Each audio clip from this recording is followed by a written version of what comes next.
Okay. Okey, saya mulakan terus kepada garis masa kajian. Okey. Seperti yang saya sebutkan tadi, yang masa rakan-rakan tak dengar sebab saya tutup mic. Okey, kita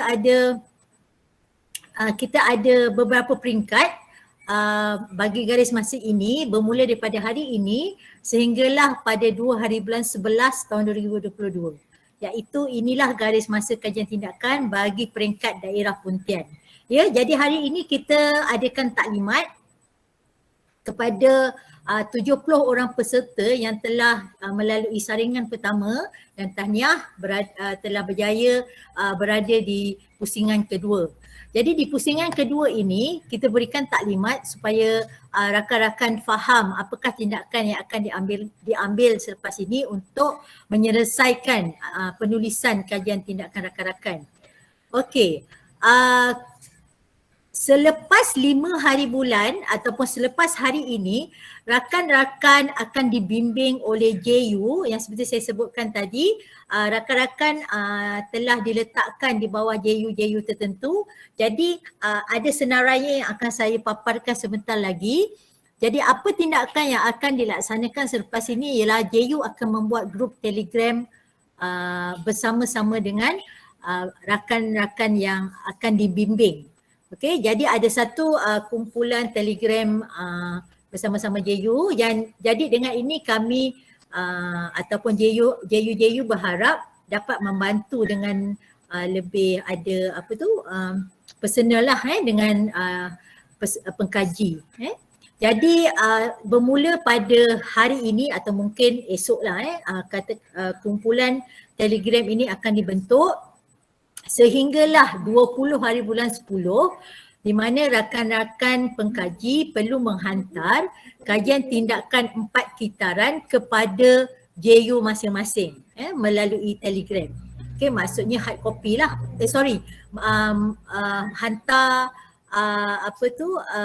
kajian tersebut kepada JU soft copy. Okey, jadi stage kedua ini sepanjang daripada stage pertama sehingga sampai stage kedua atau peringkat kedua, hubungan rakan-rakan adalah secara direct dengan JU. Okay, dan bagaimana JU itu membimbing rakan-rakan itu pun terpulang kepada JU sendiri. Yang ini kita lebih terbuka dari segi pelaksanaan ataupun bimbingan JU kepada rakan-rakan pengkaji. Baik, selepas 20 hari bulan, rakan-rakan JU akan menerima, maksudnya kalau dia ada 10 ataupun ikutlah bilangan pengkaji yang dibimbing tu, daripada jumlah tersebut rakan JU akan membuat pemilihan 2 peserta terbaik bagi setiap JU. Okay, dan mereka memerlukan beberapa hari lah, iaitu pada 25 hari bulan 10 mereka telah selesai membuat pemilihan dan perlu memberikan nama-nama 2 peserta JU ini kepada penyelaras, kepada saya lah. Okay. Selepas pemilihan 2 orang JU ini, 2 orang peserta ini dan kita ada 6 orang JU, ini bermaksud peserta yang tinggal adalah seramai 12 orang. Okey, pada 25 hari bulan 10 itu hanya tinggal 12 orang sahaja peserta yang kita akan pertandingkan ke peringkat daerah.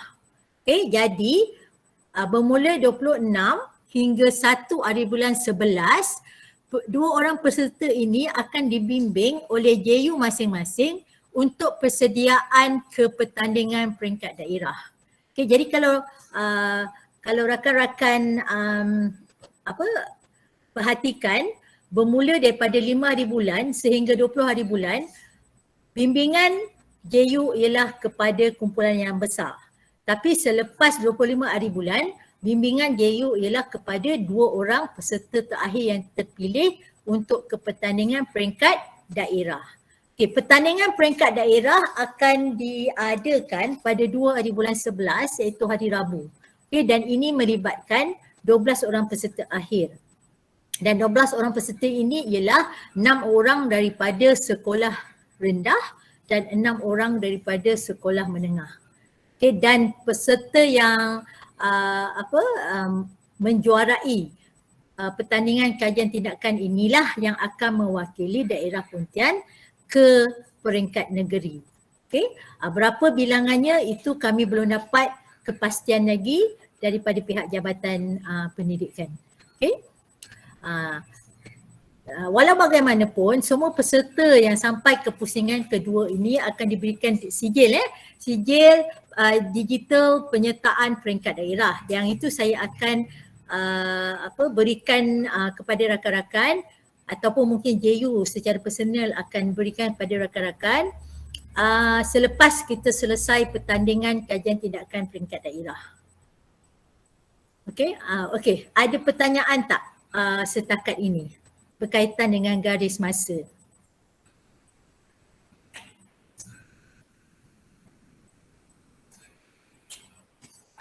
Tak ada? Jelas rakan-rakan? Okey, baik. Kalau jelas saya paparkan kalau rakan-rakan tak berapa pasti saya berada di bawah JU mana. Saya paparkan di sini. Kita ada 6 orang JU. Okey, tapi hari ini kita ada 5 orang JU bersama-sama kita yang akan menerangkan kepada rakan-rakan langkah-langkah langkah-langkah pelaksanaan kajian tindakan. Okay, jadi sila lihat nama rakan-rakan dan jurulatih masing-masing dan jangan lupa untuk membuat pendaftaran. Okay, kerana dalam pendaftaran tu juga kami perlukan maklumat siapa JU rakan-rakan supaya mudah untuk rakan-rakan JU menghubungi pengkaji selepas ini.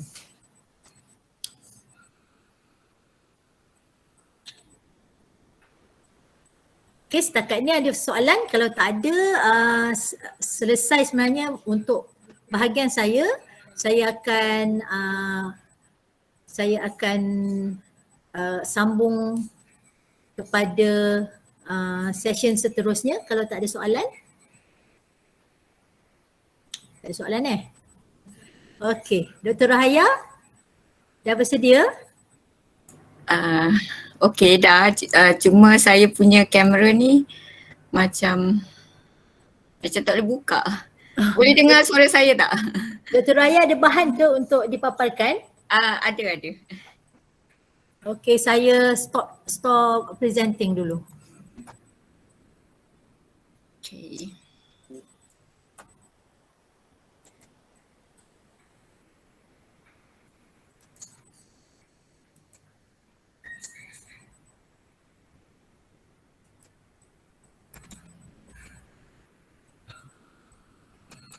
Nampak tak? Ya, presenting. Nampak tak? Sekejap belum. Okey, ada. Okey. Assalamualaikum dan salam sejahtera. Doktor kena buka dia untuk presentation ni, nampak yang kecil ya doktor. Kejap. Where do I do it? You pergi kat bawah ni yang ada gambar buku tu. Ada gambar buku. You pergi on the right side. Right side. Yeah, the bottom right side, you can see ada yang slideshow sebelah dengan gambar buku sebelah. You klik gambar buku pun tak apa. I cannot see the. Wait. Oh, okay. Sekejap. Can you see my arrow? Nampak okay. Tak? Yes, dapat. Sorry sebab selalu guna Google Meet. Okay, terima kasih Puan Suryana. Saya Dr. Raya Kaha from dari Language Akademi Bahasa UTM. Jadi hari ini saya ingin berkongsi tentang penerbitan bab dalam buku melalui penerbitan UTM Press. Jadi pertama sekali saya ucapkan tahniah kepada semua peserta yang telah sampai ke peringkat ini. Bukan senang nak jadi penulis. Alright, jadi saya punya penglibatan ini setelah semua orang telah ditentukan penerbitan mereka masuk ke dalam jurnal ataupun tidak. Jadi kepada sesiapa yang tidak terpilih untuk memasuki penerbitan di dalam jurnal kemudian hari. Jadi kita tawarkan penerbitan bab dalam buku. Jadi syarat-syaratnya ialah setiap bab terdiri daripada daripada penulis, maksimum 4 penulis, tapi sebab ini ialah penerbitan UTM Press, jadi salah satu penulis tersebut mestilah daripada staf akademik UTM. Jadi kena macam sekurang-kurangnya 2 orang lah. Satu cikgu-cikgu sendiri dan salah seorang tu dari staf akademik UTM. Nanti kalau staf akademik tu nanti kita akan tentukan kemudian. Bilangan muka surat penulisan dalam buku ialah 14 hingga 20. Nanti saya tunjukkan contoh bab dalam buku. Termasuklah senarai rujukan. Kemudian setiap penulisan akan melalui proses pemeriksaan Turnitin dan setiap bab Turnitin percentage, peratusan Turnitin itu 7% dan ke bawah. Jadi saya sarankan supaya senarai rujukan cuma 7 rujukan sahaja untuk penulisan tersebut. Sebelum bab tersebut siap, jadi pertama sekali kena siapkan ringkasan 150 hingga 200 perkataan. Nanti kami akan gunakan ringkasan ini untuk dihantar ke pihak penerbit UTM Press untuk pembentangan. Contohnya saya sebagai editor nanti akan kena bentangkan kenapa projek buku ini perlu dilaksanakan. Jadi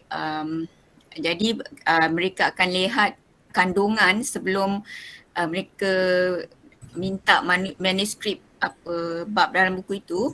Jadi mereka akan lihat abstrak ataupun ringkasan bab tersebut. Okey, ni nanti saya tunjukkan sekejap lagi. Kemudian untuk bab yang telah lengkap boleh hantar kepada saya. Ini syarat-syarat lah daripada UTM Press. Ini contoh aliran bab. Contoh macam mana kita nak menulis buku. Kita ada pengenalan iaitu latar belakang masalah, permasalahan kajian, objektif, persoalan kajian, kepentingan kajian disesuaikan dengan tema buku. Kemudian tujuan bab tersebut ditulis. Seterusnya kajian literature dan dalam bahagian ini kita tulis teori bidang yang kita kaji dan teori-teori kajian tindakan yang berkaitan. Kemudian metodologi atau kaedah kajian. Jadi ini ini dah sudah dilaksanakan sebenarnya kepada saya rasa semua orang dah buat benda ni. Jadi kita cuma huraikan sahaja dalam bentuk penulisan, begitu juga dengan hasil kajian dan perbincangan. Okey, dan akhir sekali rumusan dan cadangan. Last sekali ialah senarai rujukan. Okay. Saya tunjukkan contoh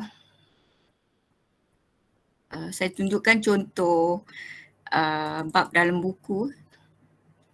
Tapi ini berdasarkan kepada TESOL lah, TESOL punya bab dalam buku. Kejap ya.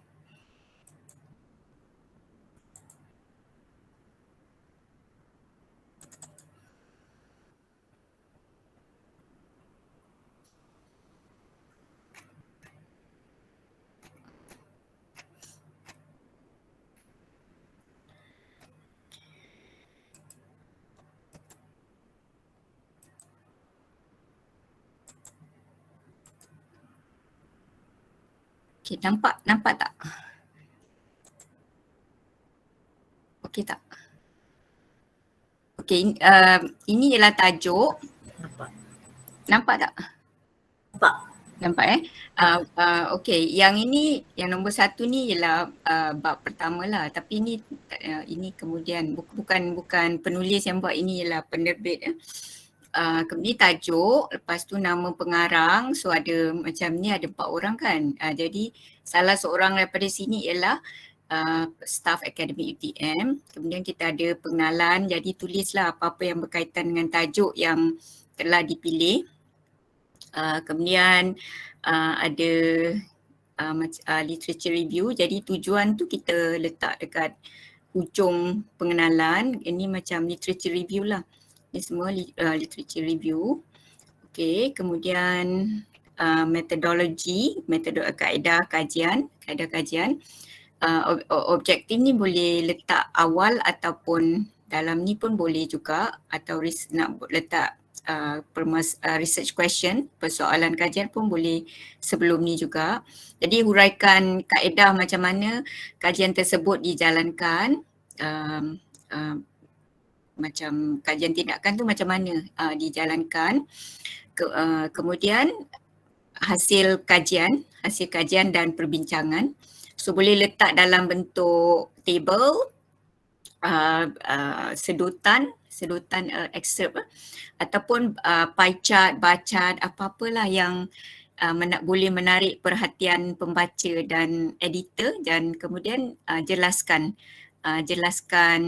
apa dapatan kajian tersebut, dan sokong dengan dalam perbincangan sokong dengan literature lah, dengan literature. Okay. Dan akhir sekali conclusion, kesimpulan dan cadangan. So boleh letakkan di bahagian akhir sekali. Dan yang part yang akhir sekali ialah rujukan. Rujukan ni sebab baru ni UTM Press dia mensyaratkan satu chapter, satu bab, dia punya similarity index dia, turning in similarity index ialah 7%. Jadi macam jadi melalui eksperimen yang saya buat, jadi macam kalau 7% untuk setiap chapter tu, dia akan masukkan sekali senarai rujukan itu. Jadi macam cuma 7 rujukan sahaja yang boleh, yang untuk memastikan tak lebih daripada 7% tersebut. Okay, jadi tak banyaklah, cuma yang penting ialah hasil kajian tersebut lah yang perlu diutarakan dengan baiklah. Okay, jadi itu berkenaan dengan penulisan. Kemudian pada masa lalu saya ada sebut tentang bayaran. Memang ada sagu hati untuk penulis, tapi saya tak pasti berapa untuk setiap bab, dan kena kongsi lah, mungkin 100 saja kot. Kemudian kena kongsi di antara penulis, dan royalty tu tak ada. Cuma kalau kita, yang ini yang hard copy lah, kalau buku kita jual hard copy, kita boleh dapat diskaun 30%. Kalau kita jual pada orang lain, kita dapatlah yang 30% extra tu. Contohnya kalau RM100 orang beli, tapi macam kita jual sendirilah, jadi kita dapat untung RM30, macam tu lah. Tapi nanti ini saya confirmkan balik sebab saya tak pasti sama ada yang hard copy ni masih dijual ataupun penerbit hanya menjual soft copy sahaja. Okey, tapi penerbitan dalam buku ini sangat berhargalah untuk ahli akademik sebenarnya. Okey, Puan Suriana itu sahaja. Halo?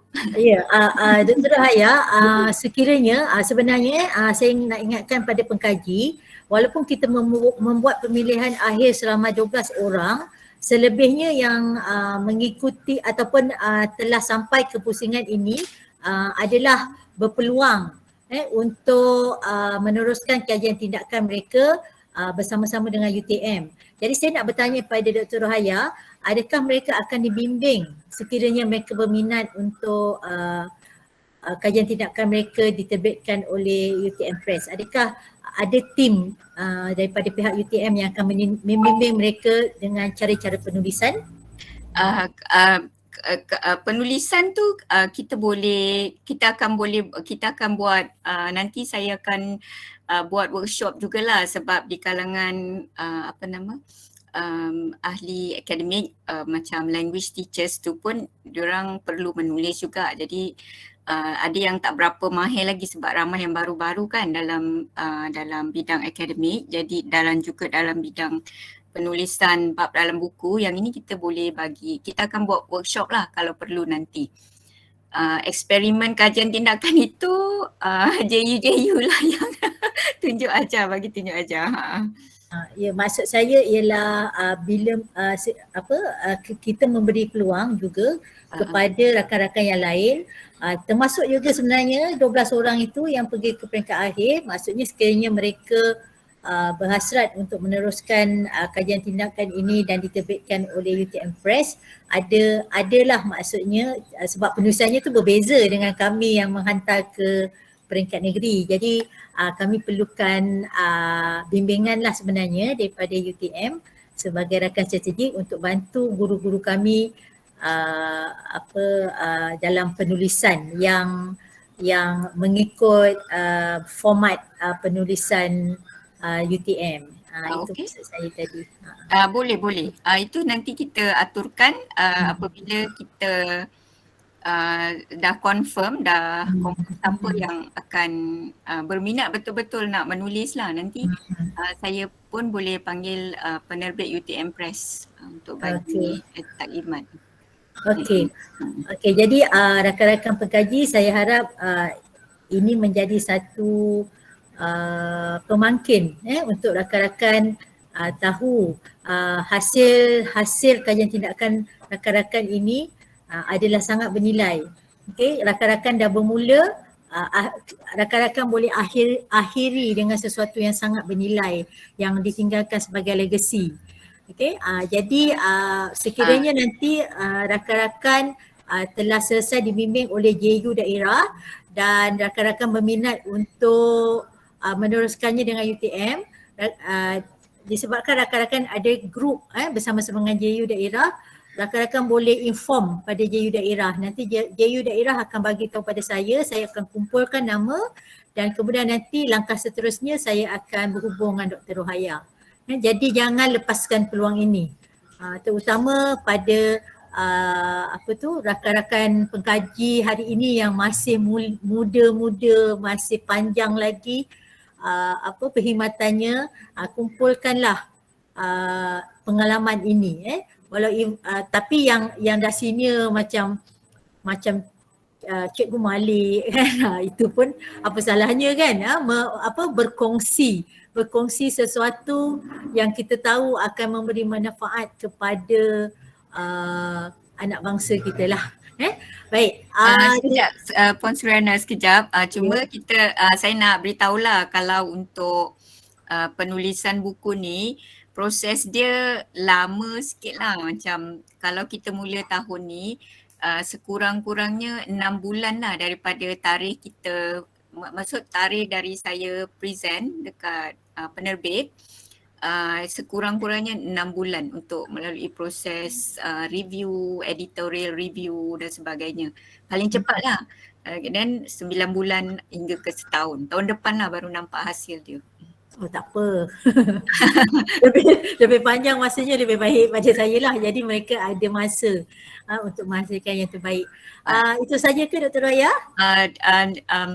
Dari segi bayaran, book chapter ni tak ada bayaran. Penulisan buku tak ada bayaran. Kalau dengan UTM Press lah. Kalau penerbit lain saya tak tahu. Tapi kalau journal, so far ada journal yang kena bayar, ada journal yang tak perlu bayar lah. So jadi untuk penulisan buku ni tak ada. Tak ada bayaran lah setakat ni. Betul. Saya rasa ini adalah satu peluang yang sangat baik kerana saya ada juga melihat rakan-rakan perlu menyertai persidangan dan persidangan itu perlu dibayar, kemudian barulah rakan-rakan diberikan tawaran untuk menulis book chapter. Tapi kita sekarang direct saja terus kepada UTM Press kita dapat berkongsi sesuatu yang boleh bermanfaat tanpa bayaran. Okay, jadi saya harap rakan-rakan rebutlah peluang ini. Okay, rakan-rakan telah bermula sebenarnya. Okay, telah bermula di satu titik, teruskanlah titik itu sehingga ke noktahnya. Okay, satu lagi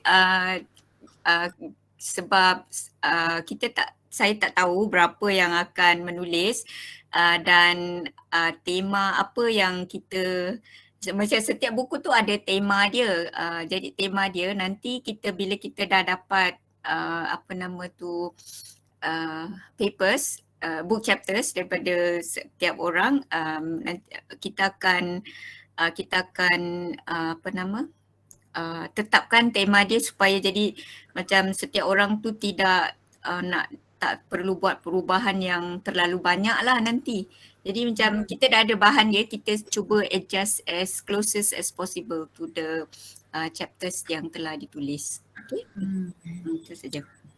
Okay, itu saja doktor? Ya, setakat ni itu saja. Baik, terima kasih banyak Dr. Rahaya yang bersama-sama kita pada petang ini. Okey, jadi sekarang tibalah masanya untuk rakan-rakan mendengar penjelasan daripada rakan-rakan JU bagaimanakah kajian tindakan rakan-rakan ini perlu diselesaikan dalam bentuk penulisan. Okey, jadi saya harap semua telah bersedia. Saya akan kongsikan dulu. Saya akan kongsikan dahulu bahan presentation.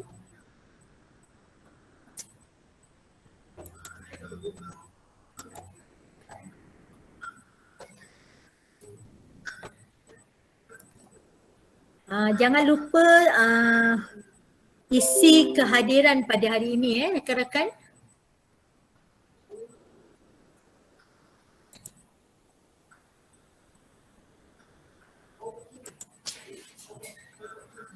Boleh nampak ya?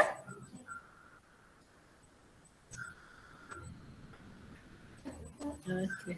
Baik, kalau semuanya telah bersedia, kita mulakan. Kita mulakan penjelasan tentang penulisan 4 kitaran. Okey, 4 kitaran dan kitaran pertama saya silakan Cikgu Mardia. Oh, Cikgu Mardia. Cikgu Mardia. Cikgu Siti Mardia. Okey.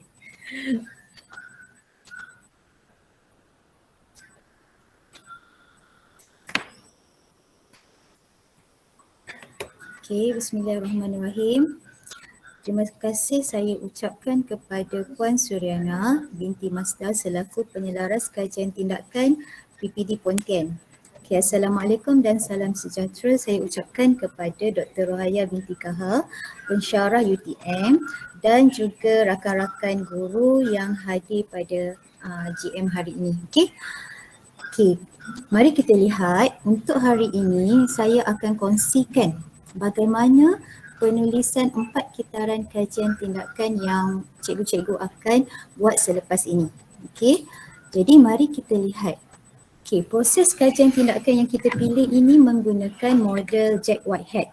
Okey, di mana ia melibatkan 4 proses iaitu pemerhatian, bermula dengan pemerhatian, kemudian refleksi, rancang dan tindakan. Okey, kalau kita lihat sini ada banyak gelung kan, tapi yang asasnya sebenarnya bermula daripada pemerhatian kan. Kemudian kita buat refleksi, daripada refleksi tu kita dah dapat isu, dah dapat punca, kita rancang. Okey, kemudian kita melaksanakan tindakan. Kemudian tapi dia tak berhenti di sini sahaja. Sebenarnya dia akan terus dengan pemerhatian berdasarkan tindakan tadi dan refleksi. Tapi apabila objektif cikgu-cikgu tercapai, jadi kita berhenti di sini saja. Tapi sekiranya objektif tidak tercapai, cikgu-cikgu ataupun pengkaji akan meneruskan gelung yang seterusnya sehinggalah objektif ataupun isu kajian tindakan cikgu itu dapat diselesaikan. Okey, ini secara gambaran. Okey. Jadi panduan pelaksanaan kajian tindakan yang cikgu-cikgu akan buat Kita lihat kitaran asas ni. Yang pertama membuat pemerhatian. Okey, di mana cikgu-cikgu akan perhatikan isu dalam bilik darjah dan perihalkan apa yang berlaku. Contoh apa perkara yang diperhatikan, markah pencapaian akademik murid ataupun keadaan fizikal atau mental murid, prasarana ataupun sikap murid. Okey, tengok pada isu apa yang cikgu lihat sewaktu PDPC tersebut. Kemudian proses yang kedua pula, cikgu-cikgu akan buat refleksi. Okey, setiap kali mengajar kita buat refleksi kan. Jadi berdasarkan kepada pemerhatian ataupun data, kita imbas kembali ataupun buat refleksi apa yang telah mungkin telah menyebabkan berlakunya perkara yang diperhatikan di kitaran K1 tadi. Maksudnya waktu kita buat pemerhatian. Okey, kena pasti punca isu yang berlaku melalui refleksikan diri dan fikirkan jalan penyelesaian. Okey, kemudian proses yang seterusnya kita merancang. Okey, berdasarkan refleksi, rancang apa yang perlu dilakukan untuk mendapatkan jalan penyelesaian. Tetapkan objektif dan matlamat yang dihasratkan.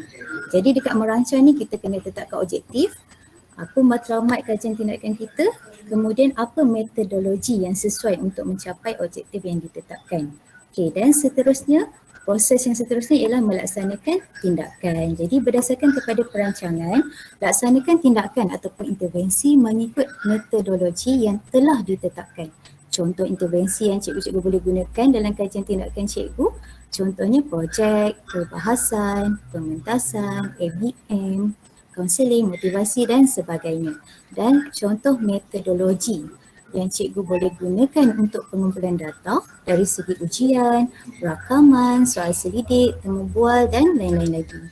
Kemudian kita tak berhenti sampai sini je tau. Kita akan teruskan dengan pemerhatian lagi sekali. Sebab apa? Berdasarkan kepada data daripada pelaksanaan tindakan tadi. Jadi kita kena buat pemerhatian semula dan kena pasti sama ada objektif telah tercapai atau tidak. Sekiranya objektif telah tercapai, kajian tindakan anda telah berjaya dan boleh kekalkan intervensi tersebut. Maksudnya kalau dah tercapai kita berhenti sampai situ je dan kita akan buat refleksi. Okey, kalau tak tercapai kita akan meneruskan gelung yang kedua, tapi kita akan melalui kitaran yang sama, pemerhatian, refleksi, merancang, melaksanakan tindakan. Okey, sehinggalah objektif kita tercapai. Okey, dan mari kita lihat contoh template yang cikgu-cikgu akan gunakan dalam penulisan kajian tindakan ini. Bermula dengan pemerhatian. Okey, ini adalah contoh template yang cikgu-cikgu akan gunakan sebagai panduan tau. Kalau cikgu tengok dulu berdasarkan kajian tindakan cikgu sesuai ke tidak. Okey, cikgu boleh ubah ikut kesesuaian cikgu. Okey, kita lihat dulu. Dalam membuat pemerhatian ni, perhatikan isu dalam bilik darjah dan perihalkan apa yang berlaku. Ini contoh yang diberilah. Okey, markah pencapaian, keadaan fizikal, mental murid, prasarana ataupun sikap murid. Okey, kemudian dekat sini kita boleh mulakan dengan hasil pemerhatian. Okey, contoh hasil pemerhatian saya semasa mengajar di kelas apa. Okey, cikgu boleh tuliskan dekat sini bagi mata pelajaran apa. Okey, dan saya dapati bahawa murid saya tidak dapat apa. Dekat sini kita jadikan di isu. Okey, masalah yang cikgu lihat. Okey, kemudian hal ini dapat ditunjukkan melalui, ini pula adalah sokongan bagi isu tersebut. Bukti dia. Daripada apa? Contohnya, okey, mari kita lihat. Yang ni saya dah bagi contoh daripada, saya ambil ni daripada kajian tindakan Cikgu Zainuddin. Okey, daripada Kulai. Okey, kita tengok hasil pemerhatian saya semasa mengajar di kelas 4 Bitara bagi mata pelajaran sains. Okey, saya dapati bahawa murid saya tidak dapat, ni isu dia, mengelas haiwan vertebrata dengan betul. Maksudnya dia nampak murid dia tidak dapat mengelas haiwan vertebrata dengan betul. Macam mana dikatakan ini sebagai isu? Berdasarkan hasil tugasan yang telah dihantar sewaktu kelas PDPR dijalankan. Ini waktu kajian yang dia buat ni tahun lepas, waktu pandemik hari tu. Okey, terdapat juga murid yang tidak menghantar tugasan dan menghantar tugasan yang tidak lengkap. Dekat sini sebagai sokongan kepada isu yang dinyatakan. Okey, ini contoh penulisan bagi pemerhatian. Bila ada template ni, jadi cikgu-cikgu mudah untuk membuat penulisan kajian tindakan cikgu. Okey, dan yang seterusnya untuk proses yang seterusnya ialah refleksi. Okey, bagi refleksi ni saya akan serahkan pula kepada JU yang seterusnya iaitu Cikgu As untuk menerangkan tentang refleksi. Okey, sekian saja daripada saya. Assalamualaikum warahmatullahi wabarakatuh.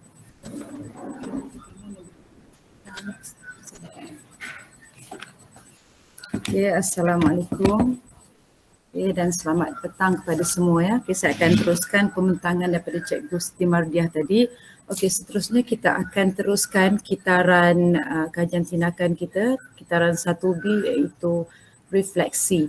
Okey, dan kalau bila kita sebut refleksi ni setiap kali habis PDP kita akan buat refleksi atau reflection pada kita punya lesson plan tu kan. Okey, jadi sebenarnya daripada situlah kita akan tahu apa masalah ataupun isu yang akan mendorong kepada kajian tindakan kita.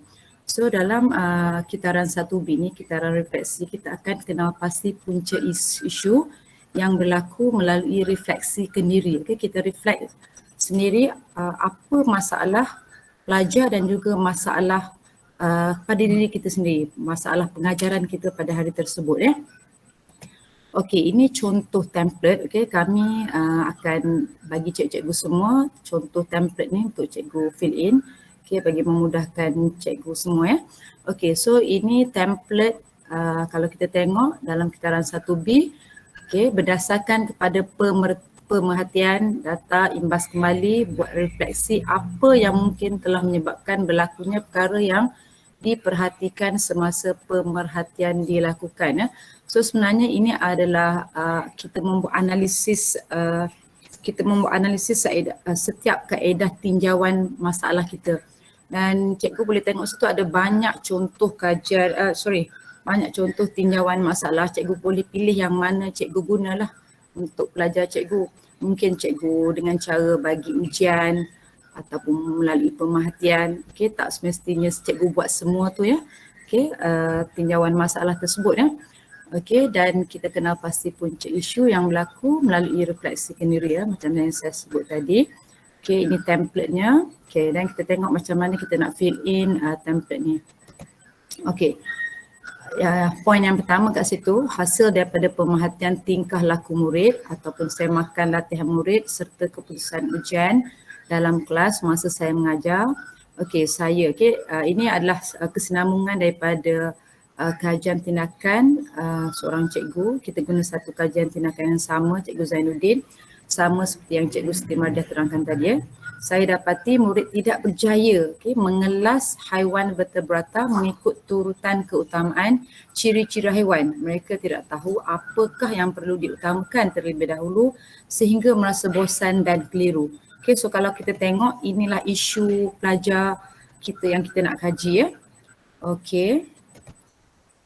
Dan poin yang berikut adalah analisis atau contoh kesilapan yang dapat dikesan semasa murid menjawab soalan ujian. Okay, maksudnya pengkaji ni dia menggunakan tinjauan masalah dengan cara memberi latihan atau ujian kepada pelajar-pelajar beliau ya. Okay. Yang telah saya berikan iaitu meletakkan ular kepada kumpulan amfibia dan tenggiling pada reptilia. Maksudnya pelajar telah salah mengkelaskan kumpulan haiwan. Okey.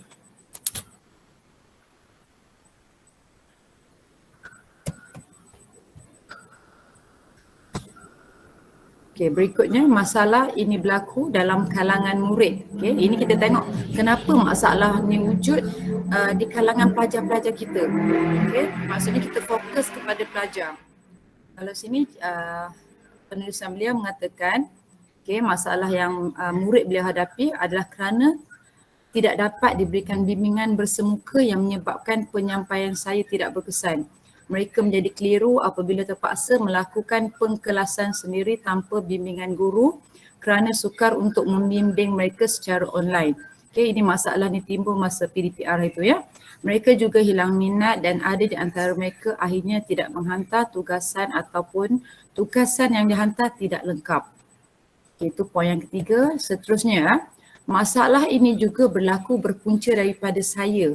Okay, maksudnya selain daripada kita nampak masalah tu disebabkan oleh pelajar, kita refleksi mungkin ada kegagalan lesson plan kita tadi ataupun pengajaran kita kerana berpunca daripada diri kita sendiri. Okay, kerana tidak dapat menemui cara untuk menunjukkan konsep yang betul dalam penerangan secara online, bagaimana untuk membuat pengelasan haiwan yang betul. Okay. Poin berikutnya, okay, kita buat rumusan daripada refleksi di atas didapati murid tidak dapat mengelas dengan betul adalah kerana mereka tidak menguasai turutan keutamaan ciri-ciri haiwan. Jika masalah ini tidak ditangani, ia akan menjadi lebih teruk. Murid akan menghadapi masalah dalam mendalami tajuk vertebrata dan seterusnya konsep yang salah terhadap pengelasan haiwan vertebrata. Okey, itu semua template dah ada, cikgu tinggal fill in saja, dan yang mana rasa maksudnya tak sesuai dengan tajuk kajian tindakan cikgu tak perlu fill in lah, maksudnya tak perlu 100% cikgu ikut template yang pihak PPD ni sediakan ya. Okey, cikgu sesuaikan dengan kajian tindakan yang cikgu buat lah ya. Okey, seterusnya poin yang terakhir, murid juga akan terlepas peluang untuk mendapatkan markah kerana kemahiran ini merupakan sesuatu yang penting bagi kesilapan kat situ, bagi mengelakkan berlakunya miskonsepsi.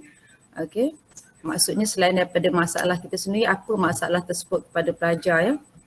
Okay, bagi mengatasi masalah ini, saya akan cuba mencari jalan penyelesaian dengan memfokuskan kepada bagaimana untuk membolehkan murid belajar mengelas tanpa bimbingan bersemuka dengan guru dan dalam masa yang sama ia mampu menarik minat murid mudah dan menyeronokkan.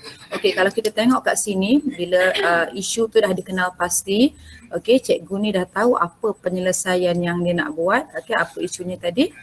Dan yang penting dia kata di sini, beliau mengatakan bahawa dia nak buat sesuatu teknik yang dapat menarik attract pelajar untuk lebih minat tajuk tersebut, dan yang penting dia menyeronokkan ya. Okey, maksudnya bila dah toward the end kita nak conclude kita punya refleksi ni, kita dah nampak dengan jelas apa masalah, apa isu sebenar dan apa yang kita nak buat bagi menyelesaikan isu atau masalah yang timbul tadi. Okey, kita akan pergi kepada kitaran yang berikut iaitu merancang. Saya akan serahkan kepada Cikgu Miss Lina. Okey, terima kasih.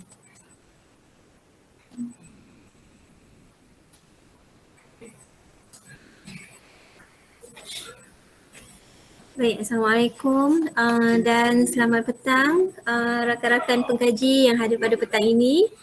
Saya Cikgu Miss Lina Jelani akan menyambung peringkat penulisan kita yang seterusnya. Tadi kita dah selesaikan peringkat yang pertama, kitaran 1A yang disampaikan oleh Cikgu Mardia. Kemudian refleksi kitaran 1B yang disampaikan oleh Cikgu Arwah Asma. Sekarang saya sambung lagi. Sekarang kita dekat stage yang ni merancang. Jadi tadi 1A, 1B, sekarang 1C. Okey. Simple saja. Okay, jadi untuk merancang tindakan kita tadi, aktiviti kita,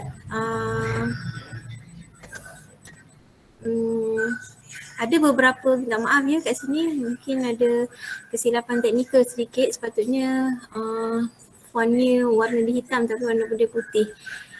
Minta maaf jika rakan-rakan guru tak dapat lihat tulisan ni.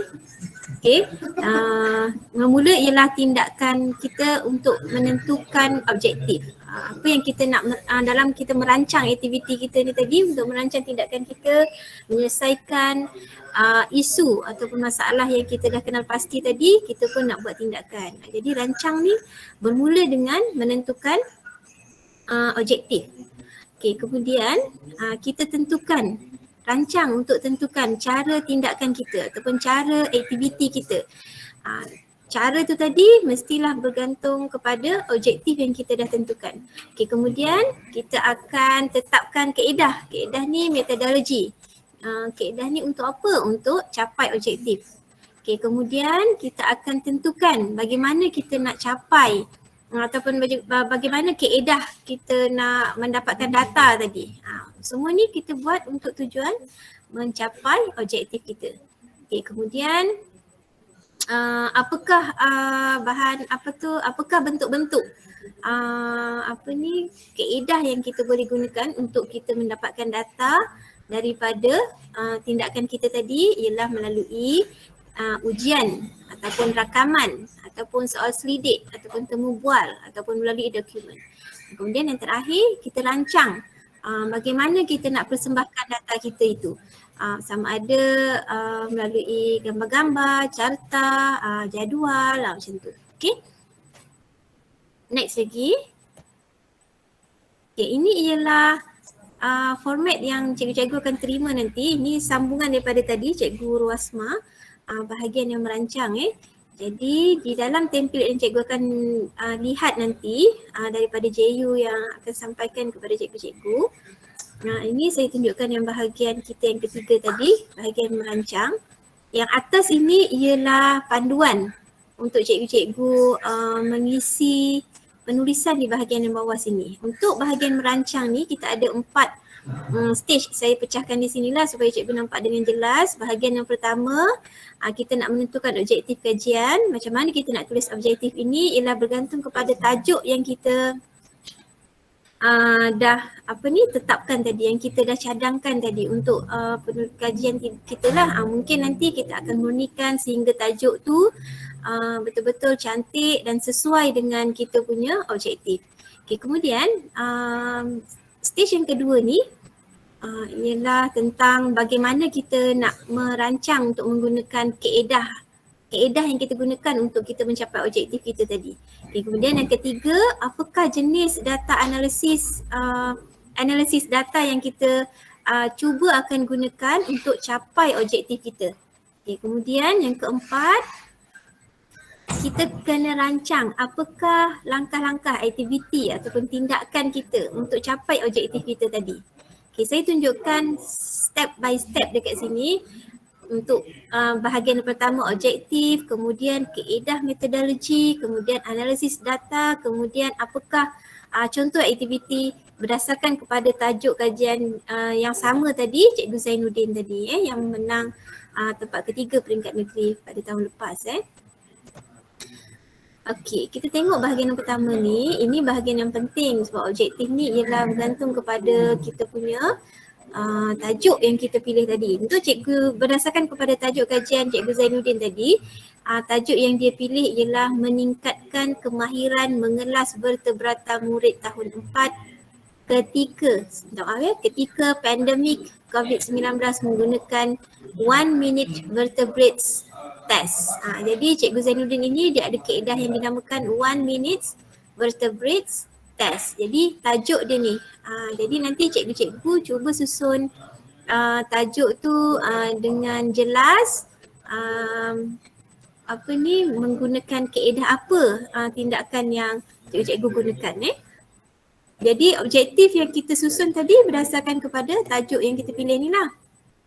Jadi cikgu-cikgu susun ayat di dalam template ni. Objektif kajian apa di sini. Okey, macam mana nak tulis kat sini contohnya? Objektif kajian, murid dapat ataupun pelajar dapat membuat pengkelasan haiwan vertebrata menggunakan kaedah 1 minute vertebrates test dengan betul berdasarkan cirinya. Ni yang umum di atas ni.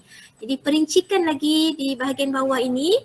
Okey, murid ataupun pelajar dapat mengelas ciri haiwan mengikut urutan keutamaan untuk mengelakkan kekeliruan. Ini tadi berdasarkan kepada masalah yang Cikgu Rosma cerita tadi, untuk mengelakkan keliru ketika pelajar mengelaskan haiwan. Okey, kemudian perincikan lagi objektif kita. Murid terlibat aktif dan seronok membuat aktiviti pengkelasan. Okey, kemudian guru menyampaikan kemahiran mengelas vertebrata murid dengan sepenuhnya. Inilah dia secara spesifiknya objektif ni ditulis mengikut format yang ini. Nanti cikgu cuba menulis dengan berpandukan template yang ini. Okey, seterusnya yang kedua tadi, apa yang nak diisi dekat bahagian sini? 1, 2 ni, saya merancang mendapat menentukan data dengan menggunakan kaedah. Kaedah apa yang cikgu pilih?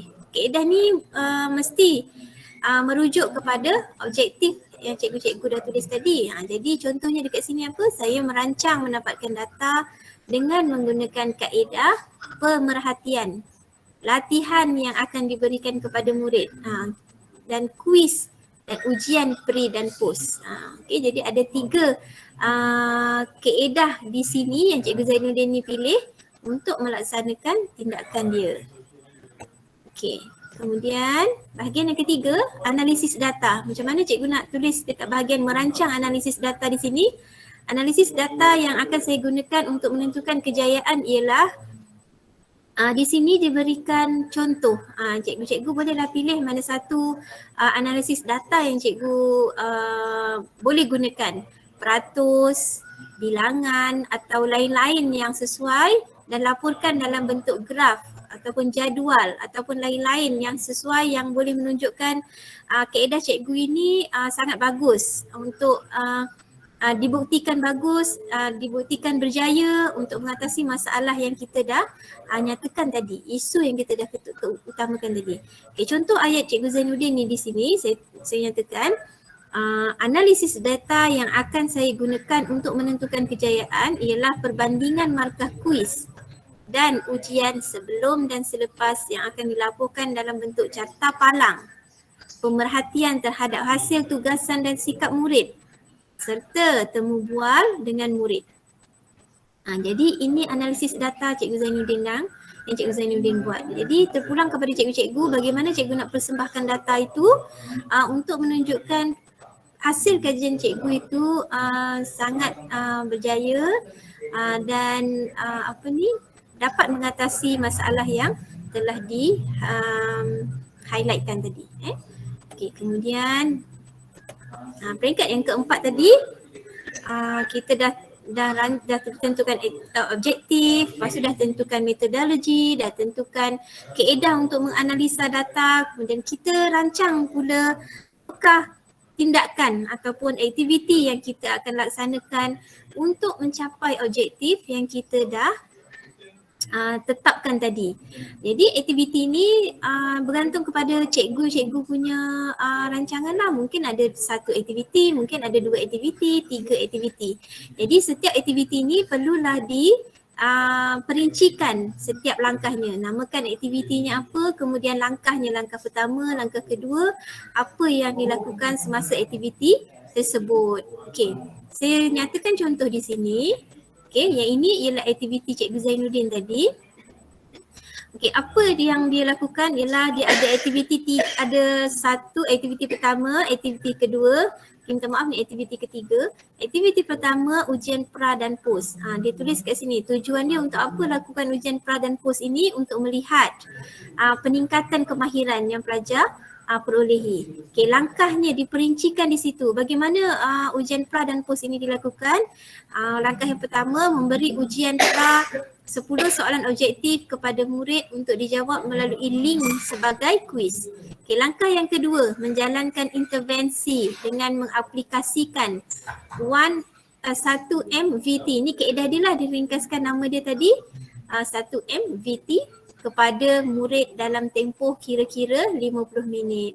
Okey, kemudian langkah yang ketiga, memberikan ujian post kepada murid soalan yang sama tanpa diketahui murid dan membuat perbandingan. Okey, aktiviti yang kedua, pemerhatian. Apa tujuan pemerhatian ni? Bertujuan untuk melihat perubahan sikap dan minat. Okey, apa perincian langkahnya semasa pemerhatian? Okey, pengkaji membuat pemerhatian terhadap hasil kerja murid di awal latihan dan pemerhatian prestasi ujian pra. Okey, langkah yang kedua, membuat pemerhatian selepas intervensi dijalankan terhadap respon murid dan masa menjawab soalan post, kemudian dibandingkan. Ini diperincikan semasa proses pemerhatian ini. Kemudian aktiviti yang ketiga, temu bual. Apa tujuan temu bual ini? Untuk melihat perubahan sikap dan minat. Jadi ini semua menjurus kepada objektif yang dah ditetapkan tadi. Okey, langkah yang pertama, perinciannya apa? Menemu bual murid melalui aplikasi Telegram Voice dan video selepas mengenali murid sasaran. Kemudian langkah yang kedua, menemu bual murid sekali lagi selepas penggunaan 1NVT dan perbandingan temu bual dilakukan. Okey, ini ialah contoh perincian aktiviti, perincian langkah dan aktiviti yang menjurus kepada proses untuk mencapai objektif kita. Okay, jadi terpulang kepada cikgu-cikgu nanti bagaimana cikgu merancang untuk melaksanakan tindakan cikgu-cikgu untuk mencapai objektif yang ditetapkan dan based on tajuk yang cikgu gunakan tadi, kaedah yang cikgu gunakan tadi untuk menyelesaikan masalah isu yang timbul di dalam kelas kita. Okey, proses yang seterusnya ialah melaksanakan, yang proses ini kitaran 1D akan disambung oleh jurulatih yang seterusnya. Saya serahkan pada Cikgu Sheila. Terima kasih.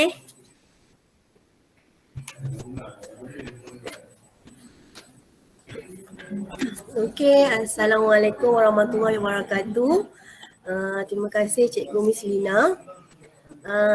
Salam sejahtera kepada pengurusi majlis iaitu Puan Suryana, kita punya panel jemputan Dr. Rohaya, rakan-rakan JU dan juga guru-guru hebat kita.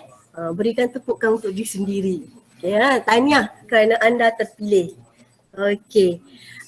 Jadi sebelum ini cikgu-cikgu dah dengar tentang fasa pemerhatian daripada Cikgu Ma, refleksi daripada Cikgu Asma, rancang daripada Cikgu Miss Lina. Okay.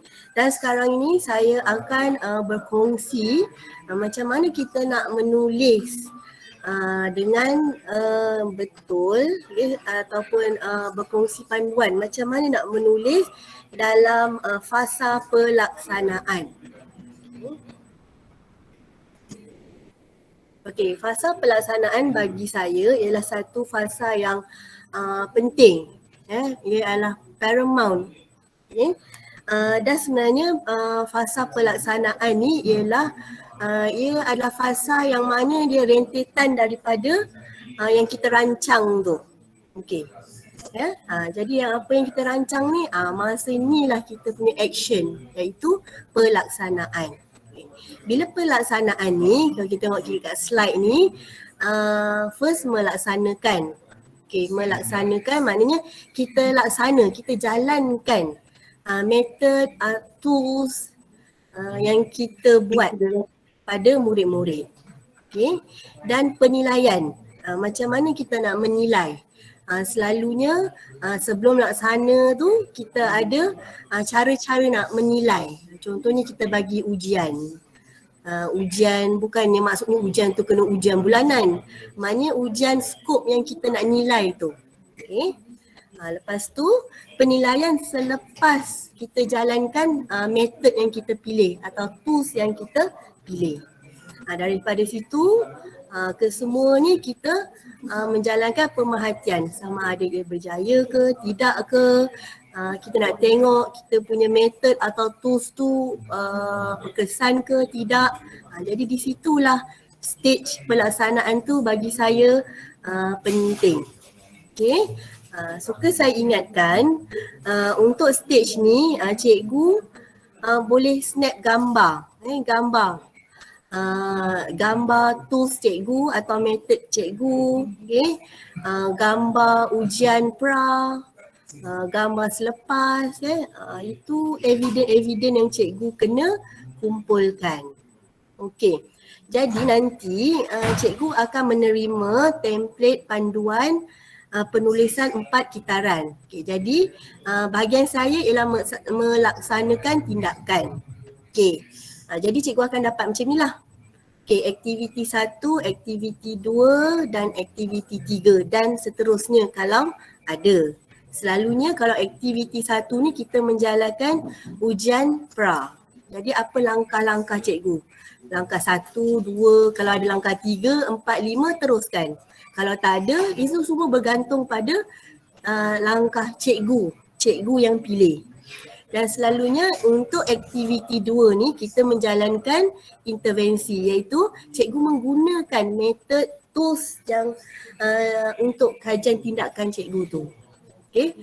Jadi saya ingatkan lagi apa-apa evidence semua cikgu snap gambar, cikgu simpan, alright. Dan aktiviti 3 kita membuat ujian post. Tadi pra sebelum dan selepas intervensi ujian post. Okay. Jadi kita nak tahu berkesan ataupun tidak. Jadi cikgu kumpulkan data. Okay. Seperti tadi dalam sharing Miss Lina tadi, rancang tadi tu. Jadi cikgu dah rancang dah apa data-data cikgu nak kumpul. Okay, jadi daripada situ cikgu laksanakan dekat kitaran DIN, melaksanakan tindakan. Okey, tengok situ. Dia star kat situ. Bilangan aktiviti, intervensi dan langkah yang akan dijalankan bergantung kepada masalah yang hendak dijalankan. Objektif yang hendak dicapai. Jadi tak perlulah cikgu ikut sebiji-sebiji macam ni. Ya, bergantung pada cikgu punya tindakan macam mana. Okey. Okey. Okey. Kita ambil contoh daripada Cikgu Zainuddin. Kita bagi kredit kepada Cikgu Zainuddin kerana dia memenangi nombor 3 dalam peringkat kebangsaan. Sebab itu kita jadikan contoh ya. Okey. Ni contoh Cikgu Zainuddin. Okey, jadi first tu dia akan snap gambar. Sebab tu saya cakap kita dekat sinilah kumpul evidence. Jadi dari snap gambar, jadi senanglah kita nak tengok macam mana. Sebab sebelum ni saya ada terbaca tingkap ajaib kan. Jadi saya macam wondering apa tingkap ajaib tu kan. Jadi dekat sini cikgu dah mula snap gambar apa tingkap ajaib. Okey. Ya, ini di slide ini cikgu nyatakan macam mana buat terperinci.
Tunggu sebentar. Kita masuk Tunggu sebentar ya, kita akan try.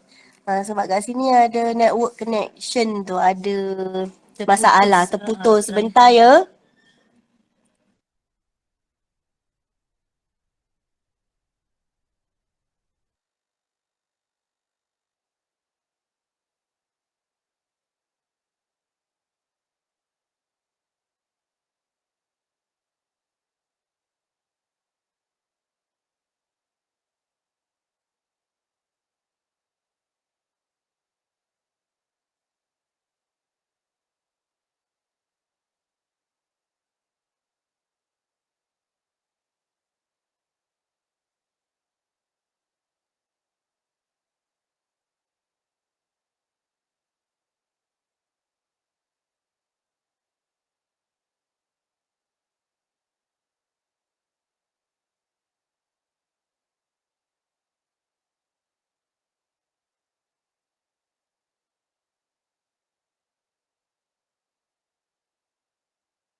Tak ada line ni, lost connection. Tunggu sebentar ya, kita akan sambung dengan phone.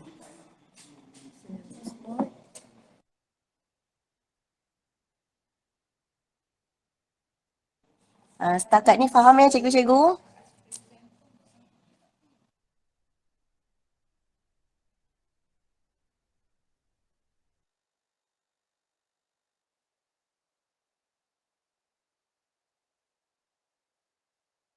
Okey, mudah saja untuk pelaksanaan tu. Aktiviti 1, selalunya kita buat pra. Okey, pra ujian, pra test. Kemudian aktiviti kedua tu kita jalankan intervensi kita, method atau tools kita tu. Okey, dan yang aktiviti ketiga tu ialah post. Maknanya daripada situ kita kumpul evidence. Okay, sama ada kita nak guna graf ke, jadi kita senang nak tengok.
Okey.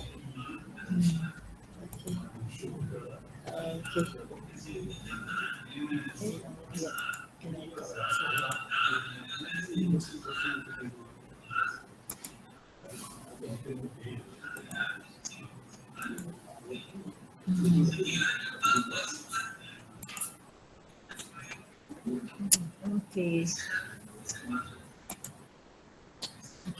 Okey.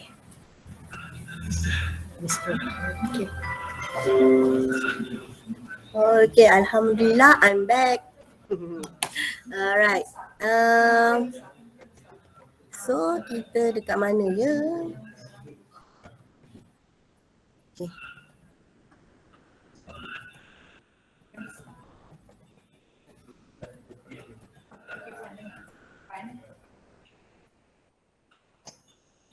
Okay, cikgu jangan risau, kita akan share semua PowerPoint ni di grup JU masing-masing sebab kita akan lepas ni kita akan kecilkan peserta-peserta kepada JU masing-masing. Okay? Jangan risau. Okay, jadi dekat sini kita stop kat sini hari tu kan? Tadi hari tu pula. Okay. Di sini pastikan aktiviti 1, aktiviti 2 di sini terangkan berikut adalah cara penggunaan 1MVT. Jadi cikgu tukarlah kepada cikgu punya method atau tools. Kalau kita tengok penjelasan untuk method ni sangat terperinci tapi dia jelas dan padat. Okey, tengok ada gambar. Okay.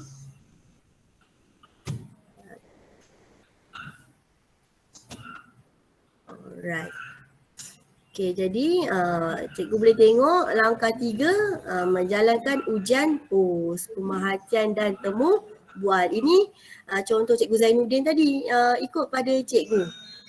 Mungkin cikgu adakan ujian pos saja, mungkin, ataupun pemerhatian, mungkin murid-murid confident selepas metod cikgu, ataupun temu bual dengan anak murid, tanya okey senang tak tajuk tu bila menggunakan metod cikgu. Jadi di sini daripada ujian pos tu tengoklah langkah 1 murid menjawab ujian pos. Langkah kedua murid dinilai perbandingan ujian pra dan pos. Jadi di sini cikgu boleh gunakan graf ataupun data sebagai perbandingan. Sekali lagi saya ingatkan, semua ni cikgu simpan evidennya, tangkap gambar dan simpan. Mungkin dekat sini masa penulisan Pakitaran ni kita tak perlukan gambar untuk ujian pos. Tapi lepas-lepas ni mungkin kita perlu. Jadi cikgu simpan aja apa yang cikgu buat. Okey. Sekian daripada saya untuk penerangan fasa penulisan pelaksanaan. Saya harap rakan guru faham. Sekian, terima kasih.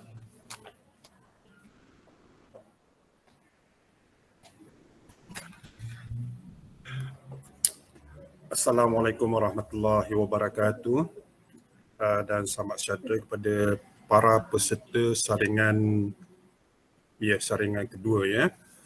Okey, saya buat sedikit rumusan konklusi berkenaan dengan penerangan kawan-kawan ataupun rakan-rakan di UN lain ya. Okey, kita tengok secara keseluruhan saya tengok kajian tindakan satu muka surat. Saya cuma nak tengok apa tools, apa kaedah, apa cara ataupun formula-formula yang cikgu gunakan ataupun tindakan yang cikgu gunakan untuk mengatasi isu ataupun masalah yang timbul semasa PDPC itu saja. Dia sangat ringkas, sangat simple. Jadi kali ini untuk stage yang kedua, saya nak tengok pelaksanaan tindakan. Dalam rumusan ni saya cuba merumuskan semua sekali lah. Okey, jadi rumusan ni merupakan proses dalam kajian tindakan. Kita memerhati melalui pemerhatian kita mereflect. Kemudian daripada reflect tu kita akan daripada pemerhatian kita akan dapat isu. Kita dapat isu, kita reflect punca daripada mana isu tersebut, adakah daripada kita, adakah daripada pelajar dan sebagainya lah. Kemudian kita merancang untuk melakukan tindakan dan akhir sekali kita bertindak, bukan akhir sekali, dia tidak berakhir. Kita bertindak dan seterusnya kita memerhatikan tindakan yang kita lakukan, seterusnya kita reflect balik. Itu dalam gelung pertama dan dia boleh menjadi gelung kedua, ketiga, keempat dan seterusnya. Baik, kita tengok balik ya. Membuat pemerhatian. Okey, saya buat sedikit kesimpulan. Jadi tinjauan masalah ni kalau membuat pemerhatian ni lebih kepada tinjauan masalah. Okay, anda ataupun pengkaji mesti menyatakan dan menguraikan bagaimana isu ataupun masalah dikesan semasa PDPC. Adakah melalui cerapan pelajar, soal jawab, tugasan pelajar, temu bual, soal sidik, ujian pra, ujian topikal ataupun ujian bulanan. Itu dia yang pertama. Okay, baik, untuk yang kedua, merefleksi. Pengkaji ataupun anda membuat analisis. Dia kena analisis setiap kaedah ataupun tinjauan masalah yang dilaksanakan. Okay. Dan dia kena ada data display lah. database dalam bentuk jadual ataupun dalam bentuk catapai, ataupun apa-apa bahan grafik yang bersesuaian untuk menunjukkan bahawa pengkaji telah mengumpul maklumat. Maklumat kita kumpulkan untuk mencari untuk mencari dan mengetahui bagaimana isu tersebut timbul dalam PDPC. Okey, baik. Seterusnya merancang untuk bertindak. Jadi pengkaji menentukan objektif am. Objektif am ni akan menjadi tajuk kepada kajian tindakan kita. Manakala dia ada objektif khusus, dia menunjukkan langkah-langkah. Okey, bagi kajian tindakan satu muka surat, kita tak nampak, saya tak nampak, JU tak nampak langkah-langkah yang dilaksanakan. Cuma saya nak tengok tools saja, apa yang kaedah, formula ataupun apa tindakan yang dilakukan oleh pengkaji untuk menyelesaikan sesuatu isu dalam PDPC. Okey, jadi seterusnya pengkaji perlu menganalisis sikit data, merancang tindakan yang akan dilakukan, dan ada disebut juga implikasi jika sesuatu isu ataupun masalah tidak dapat diselesaikan. Okay, mungkin dia akan menyebabkan bila satu isu dia tidak dapat selesaikan, dia akan membabitkan isu-isu yang berterusan. Itu kita maksudkan implikasi. Ataupun pelajar tidak dapat menjawab soalan dengan baik dan sebagainya lah. Okey, seterusnya. Okay, bagi tindakan yang dijalankan, pengkaji perlu menyatakan dan menguraikan semua kaedah, aktiviti, bahan-bahan dan cara penyelidikan dengan membuat pemerhatian untuk menguji keberkesanan. Kena ujilah keberkesanan dia. Okay, tindakan yang dijalankan perlu mempunyai matlamat untuk meningkatkan kemahiran pelajar, seterusnya menangani masalah yang sedang dikaji. Okay. Tindakan boleh dikaitkan dengan objektif khusus lah, seperti yang saya cakap tadi. Jadi dah buat tindakan, lagi sekali ia merefleksi. Kita merefleksi balik tindakan yang dilakukan pada gelong pertama. Jadi kita dapat tentukan kekuatan atau kelemahan kaedah-kaedah dengan cara kita membuat apa bentuk-bentuk bahan grafik, data display dan sebagainya. Seterusnya analisis, kita kena analisis sikit tindakan yang dilakukan secara sistematik dan kita melihat keberkesanan sesuatu kaedah yang ditunjukkanlah melalui yang pertama melalui perubahan sikap. Adakah berlaku perubahan sikap dan tingkah laku pada para pelajar kita apabila kita memperkenalkan, kita menggunakan kaedah ataupun tindakan yang kita lakukan terhadap pelajar semasa PDPC. Okey, saya rasa itu rumusan. Jika ada apa-apa pertanyaan, okey, sebelum tu anda semua seramai 70 orang akan dibagikan kepada beberapa orang JU. JU ni dia ada pendekatan sendirilah.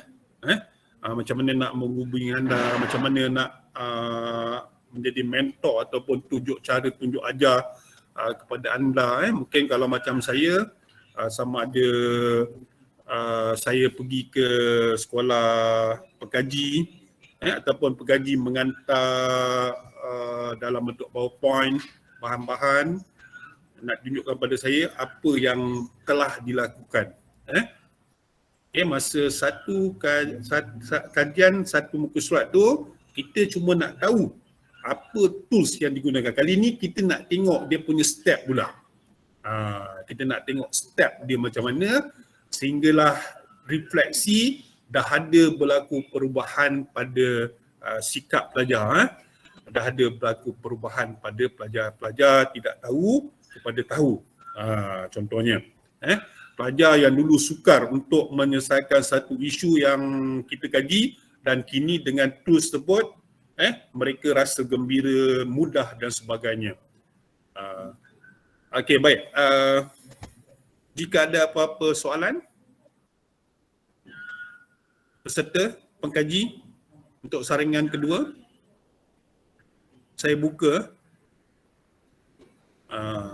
Okey, untuk pendekatan bagi setiap JU, saya ulang semula, dia mempunyai pendekatan, setiap JU ada pendekatan sendiri macam mana nak menghubungi pengkaji lah. Okey, bawah saya ada 12 orang, ada 12 orang daripada College Vocational Tanjung Piai, kemudian daripada Yunus Rahman dan satu orang daripada SMK Pekandenas. Okey. Dia pengkaji jika ada kemuskilan, soal jawab bacakan, tak apa. Okey. Sekiranya saya mengambil hasil dapatan data yang saya pernah jalankan pada 2019 sebelum MCO, dibenarkan tak? Makna saya menggunakan data pre dan post yang pernah saya buat pada akhir 2019. Okey, kajian kita ni lebih kepada selepas pasca COVID sebenarnya cikgu. Jadi saya haraplah data-data yang cikgu kumpulkan data terkini pasca COVID lah. Okey, itu dah. Saya nak tanya, font penulisan ada tak macam nak tetapkan berapa? Mesti font 14 ke macam ke tak kisah macam mana? Okey, tak apa. Untuk saringan kedua, kita bebaskan dulu. Maknanya bebas untuk cikgu. Tapi nanti untuk penulisan yang 2 orang pilih, kita akan tetapkan font. Contohnya abstract. Abstract dia tak boleh pakai big font lah. Maknanya 12 ke 14 dia kena font 8. Size apa? Sorry. Size dia, bukan font dia. Font biasanya Times Roman. Sorry. Size dia. Okey. Terima kasih kerana bertanya. Ada lagi pertanyaan?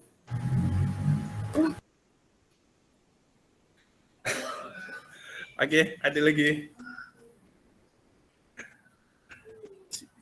Pak Cikgu, ada pun nak tanya nanti masa berbincangan JU ke?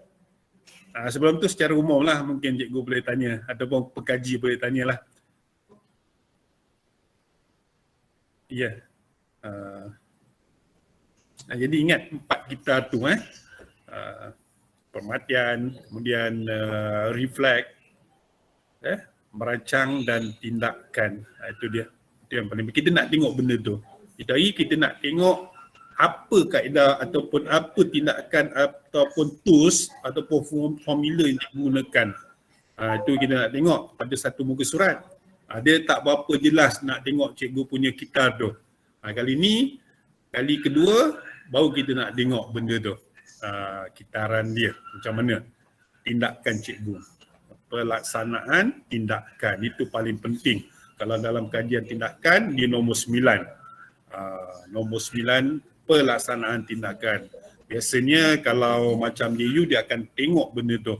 Yang pertama isu keprihatinan dan sebagainya, itu bukan tak penting, dia perlu ada. Yang kedua objektif, kemudian dia adalah beberapa bahagian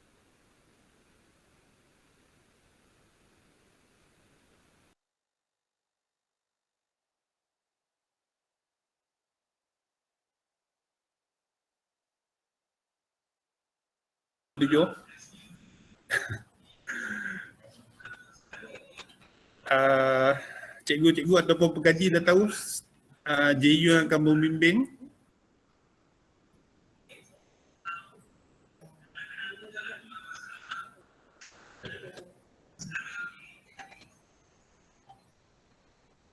Okey, lagi sekali saya mengikut kesesuaian lah nanti JU akan membimbing mungkin melalui video call ke. Tengoklah sekarang ni macam-macam alat media kita boleh gunakan. Cikgu hantar video ke pada saya. Tengok macam mana.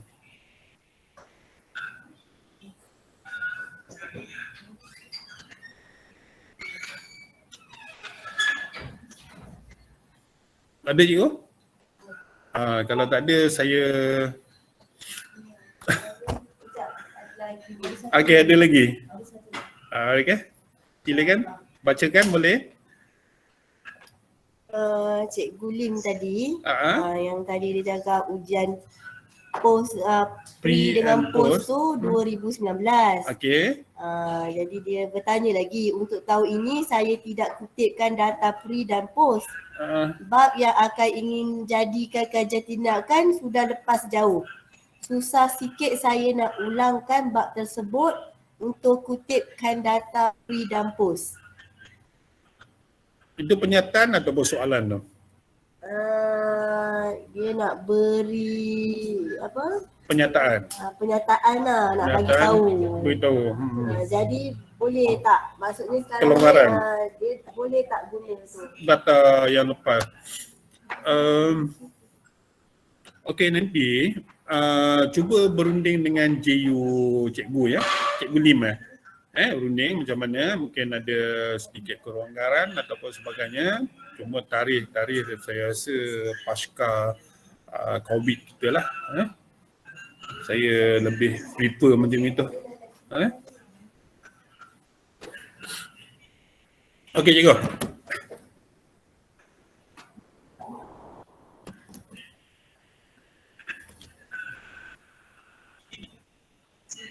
Ada lagi? Tak ada. Okey, kalau tak ada saya serahkan semula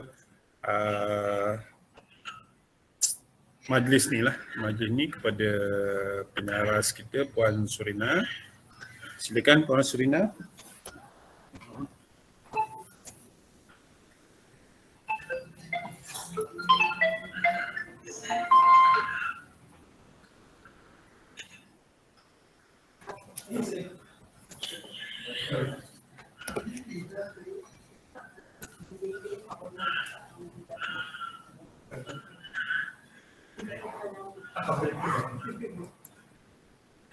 Okey,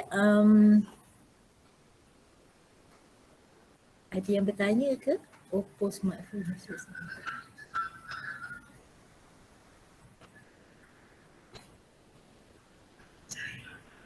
Okey. Ada seorang ni angkat tangan, keterutekan. Oppo smartphone namanya. Kalau tertekan tak apa. Okey.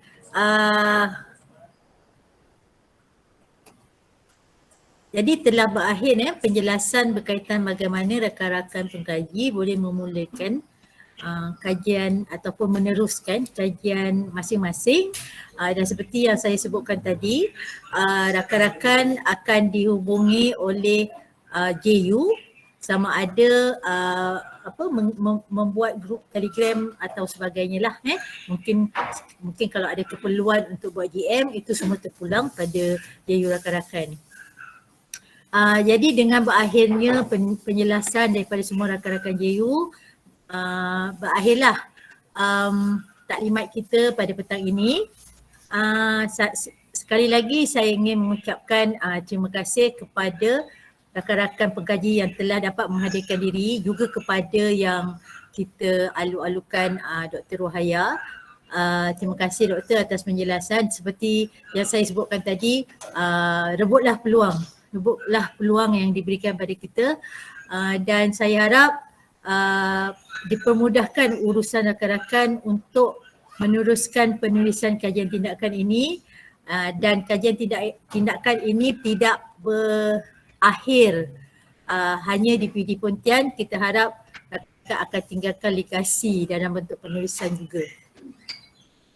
Sebelum kita tutup majlis taklimat kita pada hari ini, saya ingin ingatkan sekali lagi untuk rakan-rakan mendaftar.